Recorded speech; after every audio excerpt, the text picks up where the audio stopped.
ಎಲ್ರಿಗೂ ನಮಸ್ಕಾರ. Welcome to my channel. ಇವತ್ತಿನ ವ್ಲಾಗ್ನ ನಾನು ಸ್ಟಾರ್ಟ್ ಮಾಡ್ತಾ ಇರೋದು ಕಾರಲ್ಲಿ. ಎಲ್ಲಿಗೆ ಹೋಗ್ತಾ ಇದ್ದೀವಿ ಅಂದರೆ ನಾವು ಹೋಗ್ತಾ ಇರೋದು ಬೆನ್ನರ್ಘಟ್ಟ ಝೂಗೆ ನನ್ನ ಮಗನಿಗೋಸ್ಕರ. ಯಾಕಂದರೆ ಅವನು ಆ್ಯನಿಮಲ್ಸ್ನ ನೋಡಿ ತುಂಬ ಖುಷಿ ಪಡ್ತಾನೆ. ಟಿ ವಿಲೆಲ್ಲ ಹಾಕಿದಾಗ ಕಿರ್ಚಾಡ್ತಾ ಇರ್ತಾನೆ. ಎಸ್ಪೆಷಲಿ ಎಲಿಫೆಂಟ್ನ ನೋಡಿದ್ರೆ ಅಂತೂ ಫುಲ್ ಎಕ್ಸೈಟ್ಮೆಂಟಲ್ಲಿ ಇರ್ತಾನೆ.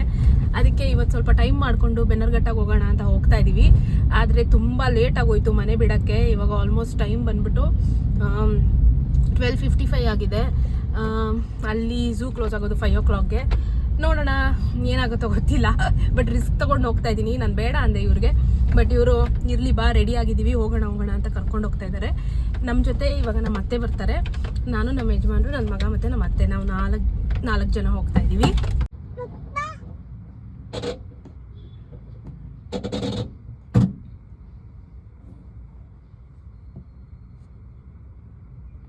ಇಲ್ಲಮ್ಮ ಪಪ್ಪ ಇಲ್ಲಮ್ಮ, ಎಲ್ಲಿ ಪಪ್ಪ?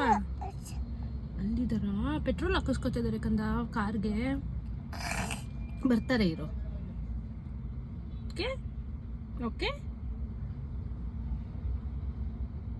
ಬೆನ್ನರ್ಘಟ್ಟ ಝೂಗೆ ಹೋಗಿ ನಾನು ಸುಮಾರು ವರ್ಷ ಆಗಿತ್ತು.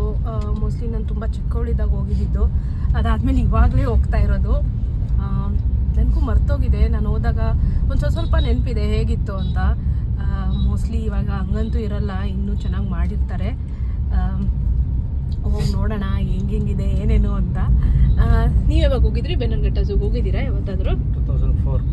2004 ಓಕೆ. ಇಬ್ಬರು ಹೋಗಿ ತುಂಬಾ ವರ್ಷ ಆಗಿದೆ. ಸೊ ತುಂಬ ಗ್ಯಾಪ್ ಇದೆ. ಇವಾಗಿಗೂ ಆವಾಗದಕ್ಕೂ ಕಂಪೇರ್ ಮಾಡಿದ್ರೆ ತುಂಬಾ ಡೆವಲಪ್ ಆಗಿರುತ್ತೆ ಅನ್ಕೋತೀನಿ. ಅನಿಮಲ್ಸ್ ನೋಡ್ತೀಯಾ ಕಂದ ನೀನು ಇವತ್ತು? ಎಲಿಫೆಂಟ್ ನೋಡ್ತೀಯಾ? ಎಲಿಫೆಂಟ್ ಹೆಂಗೆ ಮಾಡುತ್ತಮ್ಮ? ಎಲಿಫೆಂಟ್ ಹೆಂಗೆ ಮಾಡುತ್ತೆ ತೋರಿಸು. ಎಲಿಫೆಂಟ್ ಹೆಂಗೆ ಮಾಡುತ್ತೆ ತೋರಿಸು ಚಿನ್ನಿ. ಎಲಿಫೆಂಟ್ ಹೆಂಗೆ ಮಾಡುತ್ತೆ? ಓಕೆ, ಅವನು ನಿದ್ದೆ ಬಂದ್ಬಿಟ್ಟಿದೆ. ಇವಾಗ ಮಲ್ಕೋತಾನೆ ಸ್ವಲ್ಪ ಹೊತ್ತು. ಅವನು ಇವಾಗ ಮಲ್ಗೋ ಟೈಮೇ ಅವನದು ಅದು. ಸೊ ಅವ್ನು ಮಲಗಿದ್ರೆ ಅಲ್ಲೂ ಕೂಡ ಒಂದು ಸ್ವಲ್ಪ ಫ್ರೆಶ್ ಆಗಿರ್ತಾನೆ, ಚೆನ್ನಾಗಿ ನೋಡ್ತಾನೆ ಎಲ್ಲ. ಇವನು ಈ ನಡುವೆ ಮಮ್ಮ ಅನ್ನೋದು ಮರ್ತೋಗಿದ್ದಾನೆ. ನನಗೂ ಪಪ್ಪ ಅಂತಾನೆ, ಅವ್ರ ಅಪ್ಪನಿಗೂ ಪಪ್ಪ ಅಂತಾನೆ. ಯಾರಿಗೆ ಕರಿತಾನಂತಾನೆ ಗೊತ್ತಾಗಲ್ಲ. ಪಪ್ಪ ಅಂತ ಇರ್ತಾನೆ. ಇಬ್ರಿಗೂ ಪಪ್ಪ ಅಂತ ಕರಿತಾನೆ. ಇದು ಬೆನ್ನರ್ಘಟ್ಟ ಝೂದು ರೋಡು, ಅಂದರೆ ಝೂ ಕಡೆಗೆ ಹೋಗೋ ರೋಡು. ಇಲ್ಲಿ ತುಂಬ ಬಸ್ ಕೂಡ ಓಡಾಡ್ತಾ ಇತ್ತು. ಇದು ಬಸ್ಸಲ್ಲಿ ಟ್ರಾವೆಲ್ ಮಾಡೋರು ಕೂಡ ತುಂಬ ಈಸಿ. ಬಸ್ಸು ಝೂ ಹತ್ರನೇ ಡ್ರಾಪ್ ಮಾಡುತ್ತೆ. ನಡಿಬೇಕು ಅನ್ನೋ ಕಷ್ಟನೂ ಏನೂ ಇರೋದಿಲ್ಲ.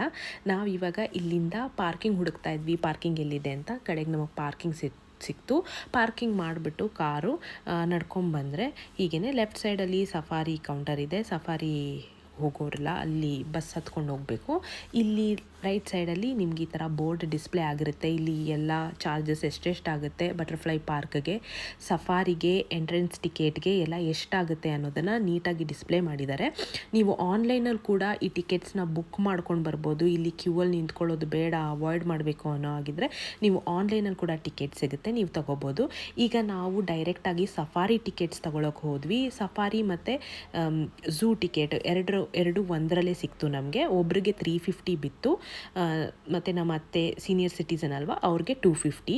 ಇಲ್ಲಿ ಸಫಾರಿ ಟಿಕೆಟ್ಸ್ ಎಲ್ಲ ತೊಗೊಂಡಾದ್ಮೇಲೆ ಇವಾಗ ನಾವು 3 ಜನ ಇದ್ವಿ. 3 ಜನ ಅಂತ ಹೇಳಿದ್ದಕ್ಕೆ ನಮಗೆ ಗಾಡೀಲಿ ಜಾಗ ಇತ್ತು 3 ಜನಕ್ಕೆ. ಸೊ ಅದಕ್ಕೆ ನಮಗೆ ಇಮಿಡಿಯೇಟಾಗಿ ಕಳಿಸಾದ್ಮೇಲೆ ಇವಾಗ ಸಫಾರಿ ಸ್ಟಾರ್ಟ್ ಆಯಿತು ನಮ್ಮದು. ಎಂಟ್ರೆನ್ಸಲ್ಲೇ ನಾನೊಂದು ಪಿಕಾಕ್ ನೋಡಿದೆ, ಅದನ್ನು ಯಾರೂ ನೋಡಿಲ್ಲ. ಇವಾಗ ನೆಕ್ಸ್ಟು ಇದು ಸಸ್ಯಾಹಾರಿ ಪ್ರಾಣಿಗಳು. ಅಲ್ಲಿ ಗೇಟ್ ಥರ ಮಾಡಿರ್ತಾರೆ. ಸೊ ಅನಿಮಲ್ಸ್ನ ಡಿವೈಡ್ ಮಾಡಿರ್ತಾರೆ. ಫಸ್ಟು ನಾವು ನೋಡಿದ್ದು ಇದು ಕಾಡೆಮ್ಮೆ ಮತ್ತು ಜಿಂಕೆನ ನೋಡಿದ್ವಿ. ನನ್ನ ಮಗ ಹಿಂದೆ ಕೂತಿದ್ದ. ನನ್ನ ಮಗ ಮತ್ತು ಹಸ್ಬೆಂಡು, ನಾನು ನಮ್ಮ ಅತ್ತೆ ಜೊತೆ ಕೂತಿದ್ದೆ. ಸೊ ಅದಕ್ಕೆ ನನ್ನ ಮಗ ಕರಿತಾನೆ ಇದ್ದ ಮಮ್ಮ ಅಂತ. ಅದಕ್ಕೆ ನಾನು ಕೂಡ ಹಿಂದೆ ಹೊಟ್ಟೋದೆ. ಆಮೇಲೆ ಇವಾಗ ಜಿಂಕೆನ ನೋಡಾದಮೇಲೆ ಈಗ ಮುಂದಕ್ಕೆ ಬಂದಾಗ ನನ್ನ ಮಗನ ಫೇವ್ರೆಟ್ ಆ್ಯನಿಮಲು ಎಲಿಫೆಂಟು ಅಲ್ಲಿ ಮೇಯ್ಕೊಂಡು ನಿಂತ್ಕೊಂಡಿತ್ತು. ಅದಕ್ಕೆಲ್ಲ ಫ್ರೀಯಾಗೇನು ಬಿಟ್ಟಿರಲಿಲ್ಲ. ಈ ಥರ ಕಟ್ಟೆ ಥರ ಕಟ್ಟಿಬಿಟ್ಟು ಅದನ್ನು ಒಳಗಡೆನೇ ಬಿಟ್ಟಿದ್ರು. ನನ್ನ ಮಗ ನೋಡಿಬಿಟ್ಟು ತುಂಬ ಎಕ್ಸೈಟ್ಮೆಂಟಲ್ಲಿ ಕಿರ್ಚ್ತಾ ಇದ್ದ ಎಲಿಫೆಂಟ್ಸ್ನ. ಅವ್ನಿಗೆ ಎಲಿಫೆಂಟ್ಸ್ ಅಂದರೆ ತುಂಬ ಇಷ್ಟ. ಅವನು ಬುದ್ಧಿ ಬಂದಾಗಿಂದ ನೋಡ್ತಾ ಇರೋದು ಇದೆ ಫಸ್ಟ್ ಟೈಮ್ ಅವನು ಎಲಿಫೆಂಟ್ನ. ನನಗೂ ಕೂಡ ಎಲಿಫೆಂಟ್ ಅಂದರೆ ತುಂಬ ಇಷ್ಟ. ಅದೇನೋ ಗೊತ್ತಿಲ್ಲ ನನಗೆ. ಈಗ ಎಲಿಫೆಂಟ್ಸ್ನ ನೋಡಿಕೊಂಡು ಮುಂದೆ ಹೊರಡಬೇಕಾದ್ರೆ ಈ ಥರ ಒಂದು ಲೇಕ್ ಕೂಡ ಸಿಕ್ತು. ಈಗ ನಾವು ನೆಕ್ಸ್ಟು ಒಂದು ಕೇಜನ್ನ ಎಂಟ್ರ್ ಮಾಡಿದ್ವಿ. ಈ ಥರ ಗೇಟು ಓಪನ್ ಆಗುತ್ತೆ ಮತ್ತು ನಾವು ಗಾಡಿ ಒಳಗೆ ಬಂದಿದ ತಕ್ಷಣ ಕ್ಲೋಸ್ ಆಗುತ್ತೆ. ಇವಾಗ ಬರೋದು ಕರಡಿ ಬಂದ್ಬಿಟ್ಟು ನಮ್ಮ ಗಾಡಿ ಕೆಳಗೇ ಮಲಗಿತ್ತು ರೋಡ್ ಮೇಲೆ. ನನಗೆ ಕ್ಲೀನಾಗಿ ಅದನ್ನು ಕ್ಯಾಪ್ಚರ್ ಮಾಡೋಕ್ಕಾಗಿಲ್ಲ, ನನ್ನ ಫೋನ್ ಎಲ್ಲಿ ಬಿದ್ದೋಗುತ್ತೆ ಅನ್ನೋ ಭಯನೂ ಇತ್ತು. ಸೊ ಇಲ್ಲೇ ಮಲಗಿತ್ತು, ನಿಮಗೆ ಕಾಣಿಸ್ತಾ ಇರ್ಬೋದು ಕೆಳಗೆ. ಈಗ ಹಿಂದೆಯಿಂದ ತೋರಿಸ್ತೀನಿ. ನಮಗೆ ಲಾಸ್ಟ್ ಸೀಟ್ ಸಿಕ್ಕಿತ್ತು, ಅದಕ್ಕೋಸ್ಕರ ಅಲ್ಲಿ ಗ್ಲಾಸಲ್ಲಿ ನಮಗೆ ನೀಟಾಗಿ ಕಾಣಿಸ್ತಾ ಇತ್ತು ಅನಿಮಲ್ಸ್ ಎಲ್ಲ. ಸೊ ಇವಾಗ ಕರಡಿ ಆಯಿತು, ಕರಡಿನ ನೋಡಿದ್ವಿ. ಕರಡಿನ ನೋಡ್ಕೊಂಡು ಈಗ ಮುಂದಕ್ಕೆ ಬಂದರೆ ನಮಗೊಂದು ಚೀತಾ ಕೂತಿತ್ತು. ಚೀತಾ ರೈಟ್ ಸೈಡಲ್ಲಿ ಕೂತಿತ್ತು. ಸೊ ಅದು ಎಷ್ಟು ಆರಾಮಾಗಿ ಕೂತಿತ್ತಂದರೆ ಜನರಿಗೆಲ್ಲ ನೋಡಿಬಿಟ್ಟು ಈ ಥರ ಬಾಲ ಕೂಡ ವೇವ್ ಮಾಡ್ತಾ ಇತ್ತದು. ಆ ಕಡೆ ಒಂದು ಗಾಡಿ ಇತ್ತು ಮತ್ತು ಈ ಕಡೆ ಒಂದು ಗಾಡಿ ಇತ್ತು. ಆ ಕಡೆ ಗಾಡಿ ಅವ್ರಿಗೆ ತುಂಬ ಚೆನ್ನಾಗಿ ಕಾಣಿಸ್ತಾ ಇತ್ತು. ಮತ್ತು ಇಲ್ಲಿ ಕೂಡ ಚೀತಾಗಳಿದ್ವು, ಒಂದು 4-5 ತುಂಬ ಫ್ರೀ ಆಗಿಬಿಟ್ಟಿದ್ವು ಅವುಗಳನ್ನ. ಅದು ಯಾರಿಗೂ ಕೂಡ ಹಾರ್ಮ್ ಮಾಡ್ತಾ ಇಲ್ಲ. ಇವುಗಳೆಲ್ಲ ಟ್ರೈನ್ ಆಗಿರುತ್ತಂತೆ. ಟ್ರೈನ್ ಆದರೆ ಮಾತ್ರ ಈ ಥರ ಫ್ರೀಯಾಗಿ ಬಿಡ್ತಾರೆ, ಇಲ್ಲ ಅಂದರೆ ಕೇಜಲ್ಲಿ ಹಾಕ್ತಾರಂತೆ ಟ್ರೈನ್ ಆಗೋವರೆಗೂ. ಅಲ್ಲೂ ಕೂಡ ಚೀತಾಗಳು ಕೂತಿದೆ 1-2-3. ನನಗೆ ವಿಡಿಯೋ ಅಷ್ಟು ನೀಟಾಗಿ ತೆಗಿಯೋಕ್ಕಾಗಿಲ್ಲ, ಯಾಕಂದರೆ ಇಲ್ಲಿ ಒಂಥರ ಗ್ರಿಲ್ಸ್ ಹಾಕಿದ್ರಲ್ವ, ಅದಕ್ಕೋಸ್ಕರ ನನಗೆ ಎಷ್ಟಾಗುತ್ತೋ ಅಷ್ಟೇ ತೆಗೆದಿದ್ದೀನಿ. ನೆಕ್ಸ್ಟು ಇದನ್ನು ಚೀತಾನ ನೋಡಿಕೊಂಡು ನಾವು ಮುಂದಕ್ಕೆ ಬಂದಾಗ ನಮಗೆ ಕಾಣಿಸಿದ್ದು ಸಿಂಹ. ಇಲ್ಲಿ 2 ಸಿಂಹ ಫೈಟ್ ಮಾಡ್ತಿತ್ತು ಮತ್ತು ಇನ್ನೊಂದು ಸಿಂಹ ಇಲ್ಲಿ ಕೂತಿದೆ, ಅದು ರಿಲ್ಯಾಕ್ಸ್ ಮಾಡಿಕೊಂಡು ಕೂತಿತ್ತು. ಈಗ ಅದು ಆಕಳಿಸ್ತಾ ಇದೆ. ನನಗೆ ವಿಡಿಯೋ ಕ್ಯಾಪ್ಚರ್ ಮಾಡಬೇಕಾದ್ರೆ ಏನೋ ಒಂಥರ ಖುಷಿ ಆಗ್ತಾಯಿತ್ತು. ಇಷ್ಟು ಹತ್ತಿರದಲ್ಲಿ ನಾವು ಸಿಂಹನೆಲ್ಲ ಫ್ರೀ ಆಗಿಬಿಟ್ಟಿರೋದು ಅದನ್ನು ನೋಡಿದ್ದು ನಾನು ಫಸ್ಟ್ ಟೈಮು. ಈಗ ಸಿಂಹ ನೋಡಾದ್ಮೇಲೆ ಸಿಂಹಿಣಿನ ನೋಡೋ ಸಮಯ. ಸೊ ಲಯನೆಸ್ ಅದು ಕೂತಿತ್ತು ಒಳಗೆ, ದೂರದಲ್ಲಿ ಕೂತಿತ್ತು. ನನ್ನ ಮಗ ಅದನ್ನು ನೋಡಿ ಬಾಯ್ ಬಾಯ್ ಬಾಯ್ ಅಂತ ಹೇಳ್ತಾ ಇದ್ದ. ಈಗ ನಾನು ಹತ್ತಿರದಿಂದ ಅದನ್ನು ಕ್ಯಾಪ್ಚರ್ ಮಾಡೋಕ್ಕೆ ಟ್ರೈ ಮಾಡಿದೆ. ಅದು ಸುಮ್ಮನೆ ಕೂತಿತ್ತು, ಎಲ್ಲೂ ಕೂಡ ಎದ್ದು ಬಂದಿಲ್ಲ, ಅದು ಲೇಸಿಯಾಗಿ ಕೂತಿದ್ದ ಜಾಗದಲ್ಲೇ. ಇದನ್ನು ನೋಡಿಕೊಂಡು ನೆಕ್ಸ್ಟು ನಾವು ಮುಂದಕ್ಕೆ ಹೊರಟಾಗ ಇಲ್ಲೊಂದು ಲೈನಸ್ಸು ನಮ್ಮ ಗಾಡಿ ಹತ್ರನೇ ಕೂತಿತ್ತು. ಎಷ್ಟು ಚೆಂದ ಕೂತಿತ್ತಂದರೆ ನಾನು ಹಿಂದ್ಗಡೆಯಿಂದ ಕ್ಯಾಪ್ಚರ್ ಮಾಡಿದೆ. ಅದು ತುಂಬ ಚೆನ್ನಾಗಿತ್ತು ಆ ವ್ಯೂ ಅಂತೂ. ಅಲ್ಲಿ ರಿಯಲಾಗಿ ನೋಡಿದಾಗಲೇ ಅದು ನನಗೆ ತುಂಬ ಇಷ್ಟ ಆಗಿತ್ತು. ಆಮೇಲೆ ಇವಾಗ ನಾವು ನೆಕ್ಸ್ಟ್ ಗೇಟ್ ಎಂಟರ್ ಮಾಡಿದ್ವಿ. ಇದು ಟೈಗರ್ದು, ಇಲ್ಲೆಲ್ಲ ಬರೀ ಟೈಗರ್ಸ್ ಇರುತ್ತೆ. ಈ ಥರ ಗೇಟು ಎಲ್ಲ ಕಡೆ ಇರುತ್ತೆ, ಎಂಟ್ರ್ ಆಗಿದ ತಕ್ಷಣವೇ ಕ್ಲೋಸ್ ಮಾಡ್ತಾರೆ. ಮತ್ತು ಯಾಕಂದರೆ ಪ್ರಾಣಿಗಳು ಈ ಕಡೆದು ಆ ಕಡೆದು ಈ ಕಡೆ ಬರಬಾರ್ದು ಅಂದ್ಬಿಟ್ಟು ಈ ಥರ ಗೇಟ್ಸ್ ಮಾಡಿರ್ತಾರೆ. ಈಗ ನಾವು ದಾರಿಲಿ ಹೋಗ್ತಾ ಇದ್ವಿ, ಅಲ್ಲೇ ನಮಗೆ ಲಯನ್ ಕಾಣಿಸ್ತು. ನಮ್ಮ ಹಿಂದ್ಗಡೆ ಡ್ರೈವರು ನನಗೆ ಸನ್ನೆ ಮಾಡ್ತಾಯಿದ್ರು, ನಾನು ಏನಕ್ಕೆ ಮಾಡ್ತಾಯಿದ್ದಾರೆ ಅಂದ್ಕೊಂಡೆ. ನೋಡಿದ್ರೆ ಅವರು ಅಲ್ಲಿ ಲಯನ್ ಇದೆ ನೋಡಿ, ಅಲ್ಲಿ ಟೈಗರ್ ಬರ್ತಿದೆ ಅಂತ ಹೇಳಿದ್ರು. ಆಮೇಲೆ ನೋಡಿದ್ರೆ ಅಲ್ಲಿ ಟೈಗರ್ ನೀಟಾಗಿ ನಡ್ಕೊಂಡೋಯ್ತು ನಮ್ಮ ಗಾಡಿ ಪಕ್ಕನೇ. ನನ್ನ ಮಗ ನೋಡಿಬಿಟ್ಟು ಬಾಯ್ ಬಾಯ್ ಬಾಯ್ ಅಂತ ಅದಕ್ಕೂ ಬಾಯ್ ಮಾಡ್ದ. ನೆಕ್ಸ್ಟು ಅಲ್ಲಿಂದ ಹೊರಟ್ವಿ.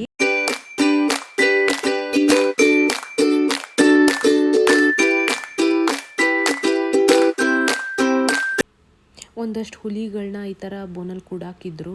ಇವುಗಳಿಗೆಲ್ಲ ಟ್ರೈನಿಂಗ್ ಕೊಡ್ತಾ ಇದ್ದಾರಂತೆ. ಟ್ರೈನಿಂಗ್ ಕೊಟ್ಟ ಮೇಲೆ ಅದನ್ನು ಫ್ರೀಯಾಗಿ ಆಚೆ ಬಿಡೋದು, ಇಲ್ಲದೇ ಇದ್ದರೆ ಅದು ಗಾಡಿಗಳ ಮೇಲೆ ಅಟ್ಯಾಕ್ ಮಾಡುತ್ತಂತೆ. ಅದಕ್ಕೋಸ್ಕರ ಅದಕ್ಕೆ ಟ್ರೈನಿಂಗ್ ಕೊಡೋಕ್ಕೆ ಅಂತಲೇ ಆ ಥರ ಕೇಜಲ್ಲಿ ಇಟ್ಟಿದ್ರು. ಅಲ್ಲಿ ನೋಡ್ಕೊಳ್ಳೋಕ್ಕೆ ಅಂತಲೇ ಅಲ್ಲಿ ಜನ ಕೂಡ ಇದ್ದರು, ನಾವು ನೋಡಿದ್ವಿ ಅದನ್ನು. ಇಲ್ಲಿಗೆ ನಮ್ಮ ಸಫಾರಿ ಎಂಡ್ ಆಯಿತು. ನಿಜವಾಗ್ಲೂ ವರ್ತ್ ಅಂತಲೇ ಹೇಳ್ಬೋದು. ವರ್ತಿಟ್ಟು ನಾವು ಕೊಟ್ಟಿದ್ದ ಅಮೌಂಟ್ಗೆ ಮತ್ತು ನಾವು ನೋಡಿದ ಆ್ಯನಿಮಲ್ಸ್ಗೆ ನಿಜವಾಗ್ಲೂ ವರ್ತು. ಇವಾಗ ನಾವು ಝೂ ಎಂಟ್ರಿ ಮಾಡ್ತಾಯಿದ್ದೀವಿ. ಝೂ ಎಂಟ್ರಿ ಮಾಡಿದ್ವಿ, ಅಲ್ಲಿ ತುಂಬ ರಶ್ ಇತ್ತು ಮತ್ತು ನಾವು ಝೂ 6 o'clockಗೆಲ್ಲ ಕ್ಲೋಸ್ ಆಗುತ್ತೆ. ನಾವು ಅಲ್ಲಿಗೆ ಹೋದಾಗಲೇ 4:30 ಆಗಿತ್ತು. ಅದಕ್ಕೆ ನಾವು ಬಗ್ಗಿ ತೊಗೊಂಬಿಡೋಣ, ಯಾಕಂದರೆ ನನ್ನ ಮಗನ್ನ ಎತ್ಕೊಂಡು ನಮ್ಮ ಅತ್ತೆಗೂ ಅಷ್ಟೊಂದು ನಡೆಯೋಕ್ಕಾಗಲ್ಲ. ಅದಕ್ಕೋಸ್ಕರ ಬಗ್ಗಿ ತೊಗೊಂಬಿಡೋಣ ಅಂದ್ಬಿಟ್ಟು ಅದೇ ಟಿಕೆಟ್ಸ್ ತೊಗೊಳಕ್ಕೆ ನಮ್ಮ ಯಜಮಾನರು ಕ್ಯೂವಲ್ಲಿ ನಿಂತಿದ್ರು. ಅದಕ್ಕೆ ತುಂಬ ದೊಡ್ಡ ಕ್ಯೂ ಇತ್ತು, ಒಬ್ರಿಗೆ 100 rupees ಅದು. ಸೊ ಅದನ್ನು ತೊಗೊಳ್ಳೋವರೆಗೂ ಇವನನ್ನು ನೋಡ್ಕೋತಾ ಇದ್ದೆ. ಇವನು ಓಡಾಡ್ತಾ ಇದ್ದ ಆ ಕಡೆ ಈ ಕಡೆ, ಒಂದು ಕಡೆನೂ ಕೂತ್ಕೋತಾ ಇರಲಿಲ್ಲ. ಸೊ ಇಲ್ಲಿ ಬರೀ ಕಾರ್ಡು ಮತ್ತು ಕ್ಯಾಶ್ ಎರಡೇ ಆಕ್ಸೆಪ್ಟ್ ಮಾಡೋದು. ಸೊ ನೀವೇನಾದರೂ ಹೋಗೋರಿದ್ದರೆ ಕಾರ್ಡ್ ಅಥವಾ ಕ್ಯಾಶ್ ತೊಗೊಂಡೋಗಿರಿ. ಮತ್ತು ನಮಗೆ ಬಗ್ಗಿ ಸಿಕ್ತು, ನಾವು ಬಗ್ಗಿಲಿ ಕೂತ್ಕೊಂಡು ಝೂನೆಲ್ಲ ಎಕ್ಸ್ಪ್ಲೋರ್ ಮಾಡೋಕ್ಕೆ ಹೋಗ್ತಾಯಿದ್ದೀವಿ. ಇವಾಗ ನಾನು ಇದನ್ನು ಪಾರ್ಟ್ 2 ಹಾಕ್ತೀನಿ, ಯಾಕಂದರೆ ಈ ವ್ಲಾಗು ತುಂಬ ಉದ್ದ ಆಗಿಬಿಡುತ್ತೆ. ಇವಾಗ ನಾನೇನಾದರೂ ಝೂನಲ್ಲಿ ಏನೇನು ನೋಡಿದ್ವಿ ಅದನ್ನೆಲ್ಲ ಹಾಕಿದ್ರೆ. ಹೀಗೆ ನನ್ನ ಚಾನಲ್ನ ನೋಡ್ತಾ ಇರಿ, ಸಬ್ಸ್ಕ್ರೈಬ್ ಮಾಡ್ಕೊಳ್ಳಿ. ಮತ್ತೆ ಒಳ್ಳೊಳ್ಳೆ ವಿಡಿಯೋ ಒಂದಿಗೆ ನಿಮಗೆ ಮತ್ತೆ ಭೇಟಿ ಆಗ್ತೀನಿ. ಬಾಯ್.